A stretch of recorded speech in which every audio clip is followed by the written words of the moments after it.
Good afternoon, everyone, or good day, or good morning.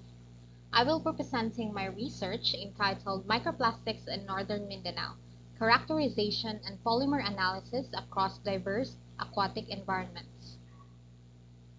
In 2010, according to Jambek et al., plastic waste inputs from land into the ocean in 2010 from 192 countries with the coast bordering Atlantic, Pacific, and Indian Oceans, including Mediterranean and Black Seas, produced a total of 2.5 billion metric tons of solid waste. Of that number, 275 million metric tons was plastic, and an estimated 8 million metric tons of mismanaged plastic waste has entered the ocean. So what happens with this plastic waste that have entered our oceans? They don't compose, they don't biodegrade, and instead, they physically degrade into smaller and smaller plastics. These plastics are categorized depending on their size. For plastics greater than 1 meter, we have megaplastics. For plastics with sizes 2.5 centimeters to less than 1 meter, we term them as macroplastics. For those with sizes 5 millimeter to 2.5 centimeters, mesoplastics. For 1 micrometer to 5 millimeter, we have microplastics, which is the focus of this study. And for those with less than 1 micrometer sizes, we term them as nanoplastics. Nanoplastics are an emerging pollutant, meaning they are chemicals and compounds that have recently been identified as dangerous to the environment and consequently to the health of human beings. They are also have not been regulated under national or international legislation. Microplastics could be either primary or secondary microplastics. Primary microplastics are those that are manufactured to be less than 5 millimeter in size. We can find primary microplastics in our personal hygiene products in the form of microbeads, in our toothpaste, shower gel, and face wash, and we can also find them in the form of nurdles or small plastic virgin pellets that are used in the industry to create larger plastic products. Secondary microplastics are those microplastics that are formed from the disintegration of larger plastics. As we all know, larger plastics can disintegrate via the UV action or wave action.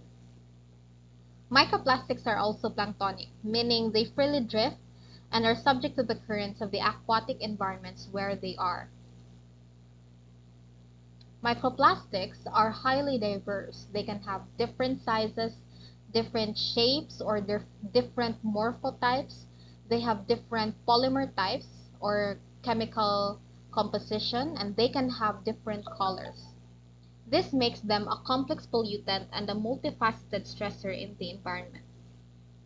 Microplastics can also be bioavailable to a wide range of organisms.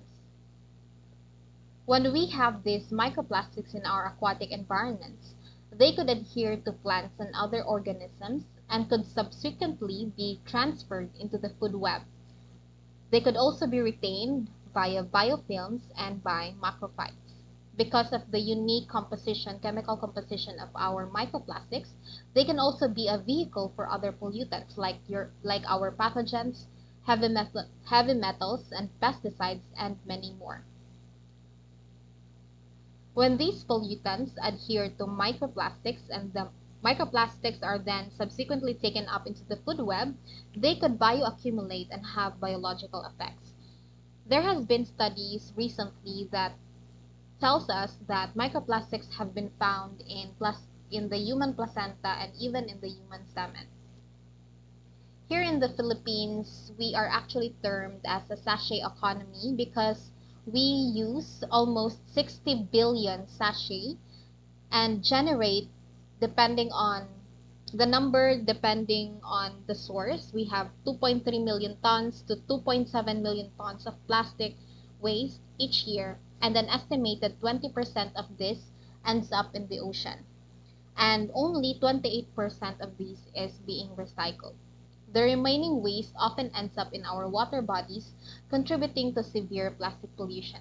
In fact, in the same study that I have presented in the second slide, Philippines is actually ranked as third in next to China and Indonesia as the one that has the most plastic marine debris that is being thrown into the ocean. Mindanao, the second largest island in the Philippines, is home to a wide array of aquatic ecosystems, including lakes, rivers, and coastal areas that are actually vulnerable to plastic pollution. In recent years, several studies have investigated the presence of plastic debris, and even microplastics in various aquatic habitats in the region. Yet, comprehensive research remains limited. In our study, we aim to fill this gap by assessing the occurrence of microplastics in selected aquatic environments in Mindanao waters. For us to conduct our study, we have this methodology. First is the sample collection and preparation. We collected samples and then we filtered them on site using a stacked sieve. And then afterwards, we flushed the sieve with distilled water, and then we collected the residue and transported the residue in glass bottles. After this, we did chemical digestion, in which we added 10% KOH, twice the volume of the sample, and then we digested that for 24 hours in an oven maintained at 60 degrees Celsius. After chemical digestion is density separation, where we added saturated sodium chloride, twice the volume of the original sample, and then we let it stand and let it separate for a minimum duration of 13 hours. After density separation is the extraction and characterization. We decanted and filtered after density separation, and then we flush an ample amount of distilled water into the filter paper, and then we dried the filter paper. We extracted the suspected microplastics with the aid of a stereo microscope, and all the while we mounted them in a clean glass slide. We labeled them, we characterized their morphology and their color before we subjected them into FTIR ATR analysis. These are our sampling sites. A total of 35 unique areas were sampled for water all over northern Mindanao, Philippines. The sampling sites are categorized into 7 primary classifications: Agusan River, Butuan Bay, CDO River, Hingog Bay, Hingog River, Naawan, and Makahalar Bay.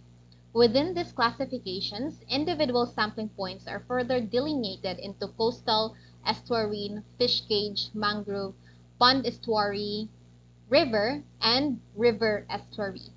So the categories in fish cage, pond estuary, and river estuary, while they are all classified as estuarine waters, they are considered independently because of their unique ecological attributes. Fish cages used for aquaculture demonstrate distinct ecological dynamics in contrast to pond estuaries utilized for shrimp cultivation. The river estuary category denotes a natural estuarine ecosystem that is lacking or almost devoid of anthropogenic infrastructure.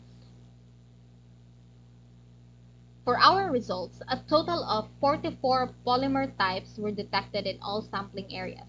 The top polymer types that we detected are rayon, polypropylene, EVA, polyethylene terephthalate, polyester, NY6 polyamide, PVC, LDPE, HDPE, polyethylene, and many others.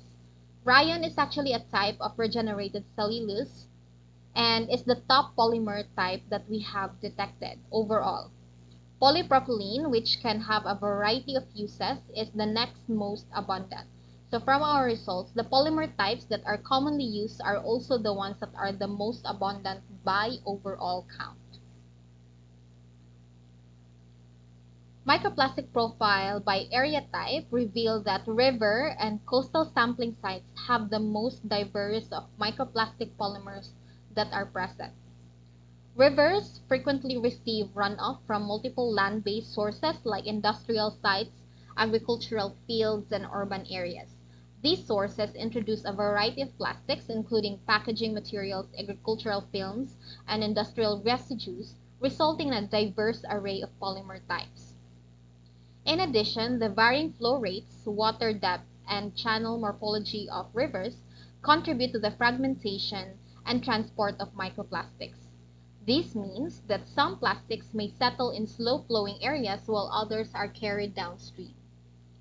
These hydrodynamic variations allow for different polymer types to accumulate and interact with riverine environments.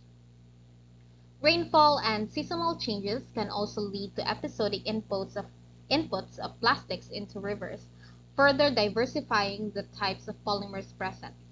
For example, floods may carry plastics from diverse terrestrial sources, adding to the complexity of the river's microplastic profile. Coastal sampling areas have a diverse range of polymer types due to, number one, proximity.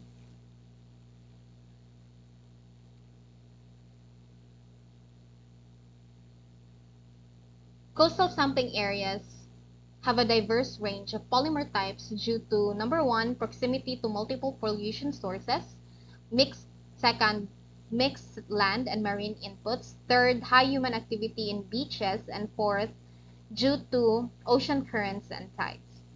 Coastal areas often receive runoff containing microplastics from urban areas, including fragments of plastics from construction, roads, and household waste.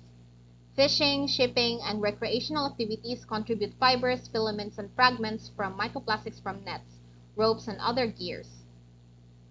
Coastal waters also act as a mixing zone for terrestrial plastic waste and marine-derived plastics from fishing or marine transport activities.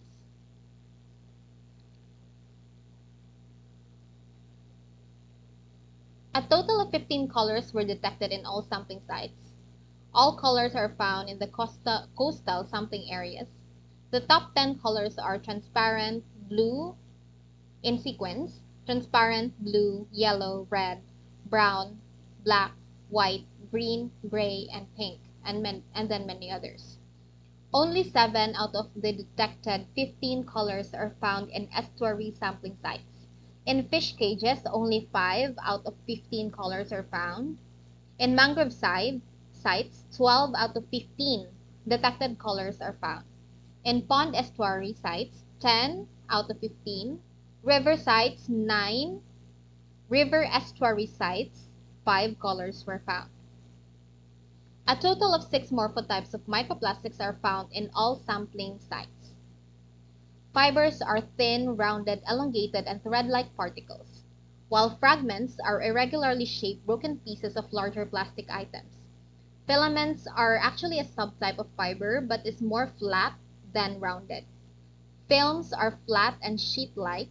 Granules are small, rounded, or regularly shaped particles resembling pellets. Foam morphotypes are porous and spongy particles, often light and buoyant.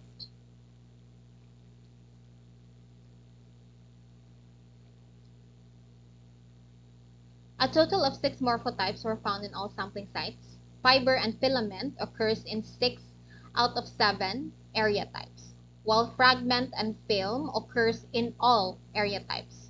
Granule only occurs in 3 out of 7 sites and foam in 2 out of 7 area types. All morphology types are observed in coastal sampling sites.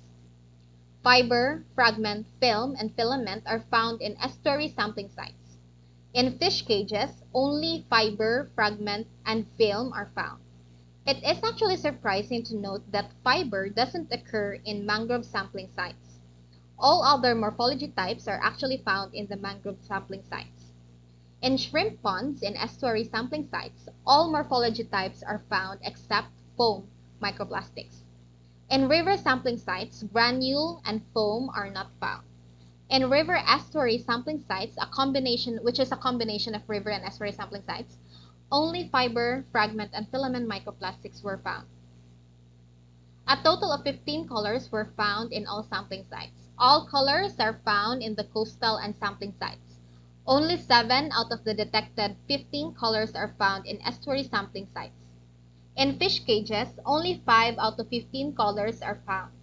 In mangrove sites, 12 out of 15 detected colors are found. In pond estuary sites, 10 out of 15. In river sites, 9. In river estuary, only 5 colors were found. Microplastic abundances varied per sampling site. Microplastic abundances ranges from 16.67 particles per cubic meter in the coastal part of a town in Buena Vista, Butuan City, to to 850 particles per cubic meter in a fish pond still in Butuan Bay. Relatively, all sampling sites in Makahalar Bay had lesser microplastic abundances compared to those in Hingoog Bay and Butuan Bay. Results show that microplastic abundances are relatively higher in specific areas with higher population density and with high human activity and access. The presence of a protected area around the sampling site in Makahalar Bay may have influenced microplastic abundances since human activity and access to these sites are controlled. As a conclusion, fibers are the most abundant microplastic morphotype, and the major polymer types that we have detected are actually varies per area, and then we saw higher concentrations in areas adjacent to urban centers and industrial zones. Our results highlight the critical need for all-encompassing management plans to reduce plastic pollution in the water systems of the region. This study provides baseline data on microplastic contamination in northern Mindanao and highlights the importance of ongoing monitoring and toxicological studies to understand the long-term impacts on aquatic life and public health. This study is part of the DOST NRCP funded project with the grant number E-255. These are my references. Thank you so much for listening.